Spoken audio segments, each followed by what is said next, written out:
Hey guys, so our book for today's read aloud is called The Tree Lady. And so this is written by Joseph Hopkins and illustrated by Jill McEmery. And this is the true story of how one tree-loving woman changed the city forever. So remember, guys, we are talking about biographies. So this is a biography written about someone's life by another person. Okay. Catherine Olivia Sessions grew up in the woods of North California. She gathered leaves from oaks and elms. She collected needles from pines and redwoods. And she braided them together with flowers to make necklaces and bracelets. It was the 1860s, and girls from Kate's side of town weren't supposed to get their hands dirty, but Kate did.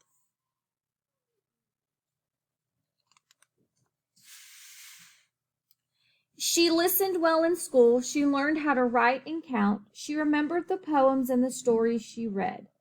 But the best of all, she liked studying wind and rain, muscles and bones, plants and trees, especially trees. Most girls were discouraged from studying science, but not Kate. So discouraged means, remember, this is a prefix, so let's look at the word discouraged. So discouraged, remember the prefix can either mean not or dis, or the opposite. So couraged means is a verb. So dis means not. So she was not couraged. So that means she was not encouraged. She wasn't told, oh, you should study science. She was discouraged from that. She was told, like, no, you don't need to study science. And so, but she didn't want that. She wanted to study science.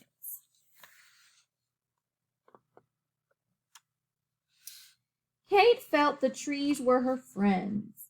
She loved the way they reached toward the sky and how their branches stretched wide to catch the light. Trees seemed to Kate like giant umbrellas that sheltered her and the animals, birds, and the plants that lived in the forest. Not everyone feels at home in the forest, but Kate did. So this is the picture actually from the cover. And you can tell she feels at home because look how she's just laying in the grass, just looking up.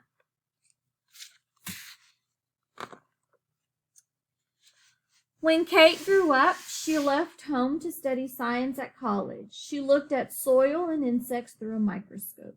She learned how plants made food and how they drank water. And she studied trees from all around the world.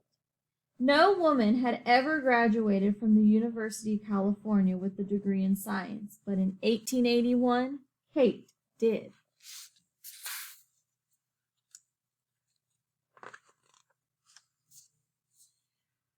After graduation, Kate took a job in Southern California. When her boat docked in San Diego, she saw that her new home was a desert town.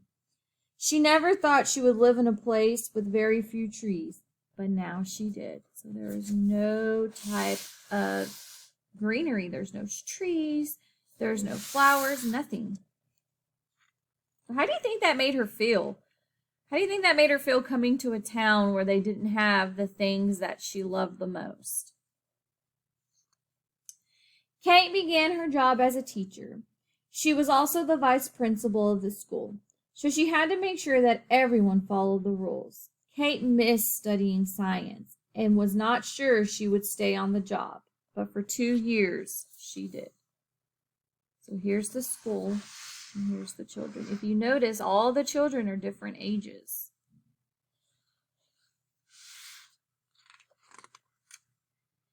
For her school, Kate could see City Park. In the hills above town, it was called a park, but it didn't look like one. It was where people grazed cattle and dumped garbage. Most San Diegans didn't think trees could ever grow there, but Kate did. What do you think she may do? She thinks that they can, but others don't. With Kate's love for the woods, she thought San Diego needed trees more than anything else, so she left teaching to become a gardener. She knew she must plant trees that could live in dry soil with lots and lots of sunshine. Her friends worried Kate wouldn't find trees like that, but she did. She started growing trees. So now she became a gardener.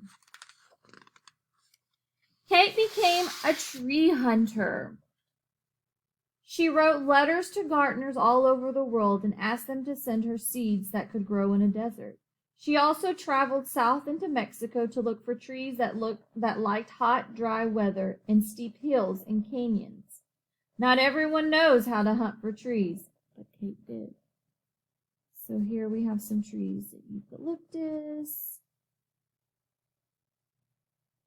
There's a naked coral tree, a dragon tree, a palm tree, Italian cypress. There's all different kinds. Here's all the letters: Spain, Brazil, Mexico, Morocco, Chile, Portugal, Egypt, Argentina. Soon trees were planted along streets, around schools, and in small parks and plazas all over town. People bought trees from Kate's nurseries and planted them in their yards. So what do you think a nursery is? It says people bought trees from Kate's nursery. Have you ever heard? Now, we're not talking about the nursery like a baby's room. What do you think a nursery is?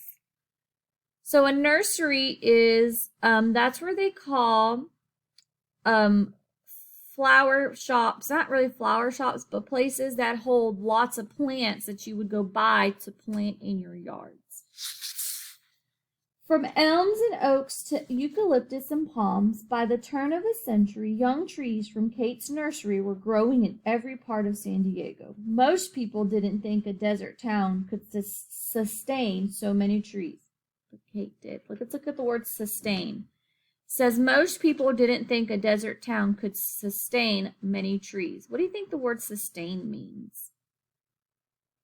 So they didn't think they could sustain. So it means basically they didn't think they would survive or handle many trees because of the environment. Then in 1909, the city leaders announced that a great fair called the Panama, California Expedition was coming to San Diego in 1915. The fair would be held in City Park, which is now called Balboa Park. Kate felt Balboa Park still needs more trees, thousands more, to look beautiful and to shade the visitors that come to the fair. Trees, more trees. Here they're looking at a map. That was too many trees for Kate to plant by herself, but she knew lots of people could do it together.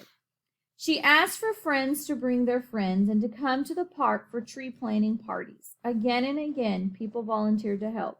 Those volunteers weren't sure that they could plant enough trees, but before long they did. So people brought in trees for her to plant more.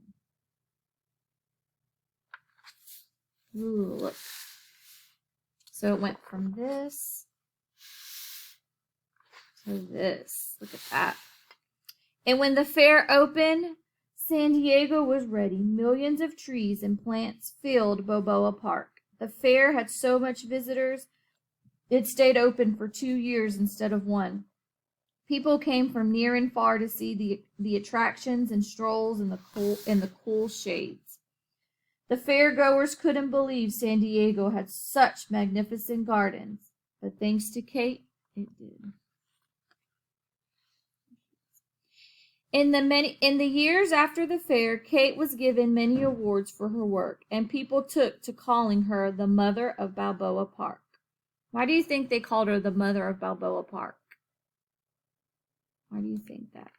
I think they did because she kind of started Balboa Park with all the trees, and then she took care of them and planted them there. She continued gardening and planting trees until her death in 1940. Back then, few could have imagined that San Diego would become the lush, leafy city it is now. But all along, year after year, Kathleen Catherine Olivia Seasons did. So thanks to her, she changed the way San Diego, just their environment, the way it looked, their scenery. Remember what it looked like before she came? And then what it looks like now because of all the trees she planted. So what I want you to do is I want you to tell me, who is this story over? So who is this? This is a biography. So it was a story written by H. Joseph Hopkins. Who did she write the story about? So who was the story about? Okay. And what did, oh, there goes my lights. Now we're in the dark. That's better. So tell me, who was the biography over? What was the biography talking about? And then tell me what did Catherine do? Or what made